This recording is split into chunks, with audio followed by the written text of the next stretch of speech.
Hello বন্ধুরা, আশা করি আপনারা ভালো আছেন, সুস্থ আছেন ও সুন্দরভাবে জীবনযাপন করছেন। আমি কবির কাউরি আপনাদের জন্য নিয়ে চলে এলাম স্বার্থপর বলে মুভিটির রিভিউ নিয়ে। তো মুভিটি আমার খুবই ভালো লেগেছে। মুভিটির মুখ্য ভূমিকায় অভিনয় করেছেন কোয়েল মল্লিক, রঞ্জিত মল্লিক আর কৌশিক সেন, অনির্বাণ চক্রবর্তী, ইন্দ্রজিৎ চক্রবর্তী। তো সবারই অভিনয় খুবই দুর্দান্ত হয়েছে।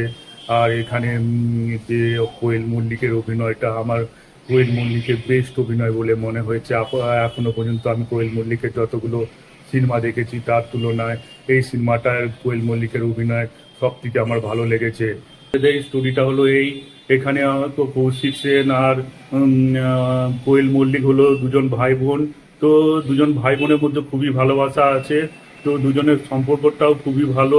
কিন্তু কৌশিক সেন তার হঠাৎ একটা নো অবজেকশন সার্টিফিকেট চায় কোয়েল মল্লিকের কাছ থেকে তার ঘরের জন্য। কোয়েল মল্লিক কিন্তু তা দিতে চায় না। কোয়েল মল্লিক বলে যে এই ঘরটায় আমারও সমান অধিকার আছে।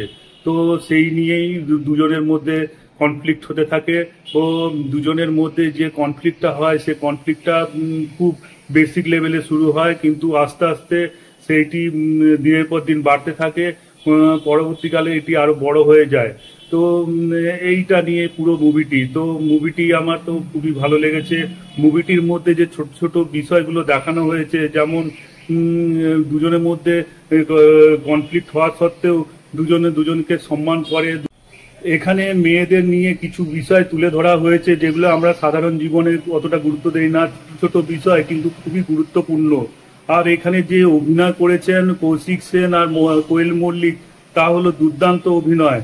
তো কোয়েল মল্লিকের অভিনয় তো আমি বলবো এটা হলো বেস্ট অভিনয় কোয়েল মল্লিকের, আর কৌশিক সেনেরও সেরকমই বলবো। তো কৌশিক সেন যেরকম হারে অভিনয় করে গেছে সেটা আমার কাছে খুবই ভালো লেগেছে। যে মানে ছোট ছোট বিষয়গুলো যেগুলো অভিনয় দিয়েই পুল আপ করা যায় সেইগুলো তিনি দেখিয়ে দিয়েছেন। তো কোয়েল মল্লিকেরও অভিনয় সেরকমই বলবো।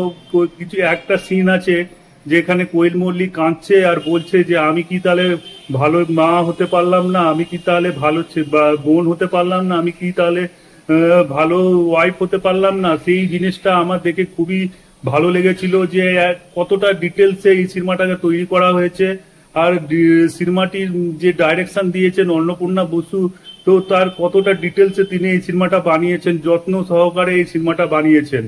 তো আমার তো খুবই ভালো লেগেছে সিনেমাটা লাস্টে যে সিনটা আছে সেটা দেখেও আপনাদের মনে একটা আনন্দ দেবে আর খুশি দেবে।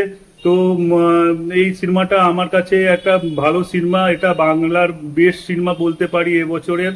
এখানে রঞ্জিত মল্লিকের অভিনয় খুব ভালো হয়েছে। তাকে যে ক্যারেক্টারটা দেওয়া হয়েছে সেই ক্যারেক্টারটা খুবই ভালো অভিনয় করেছেন। তো তিনি যে লাস্টের দিকে যে একটা মনোলগ আছে তার সেই মনোলগটা খুবই ভালো লেগেছে আমার। এমনিতে তিনি পুরো ক্যারেক্টারটা খুবই ভালো অভিনয় করেছেন। তো এখানে অনির্বাণ চক্রবর্তীকেও খুবই ভালো লেগেছে। তিনি যতটুকু সুযোগ পেয়েছেন ততটুকুই ভালো অভিনয় করেছেন। আর ইন্দ্রজিৎ চক্রবর্তীও মোটামুটি অভিনয় করেছেন। তিনি যতটুকু সুযোগ পেয়েছেন ততটুকুই করেছেন। তো সব মিলিয়ে এটি একটি ভালো সিনেমা বলা যেতে পারে। আর ভালো বলবো না, খুবই ভালো সিনেমা এটা।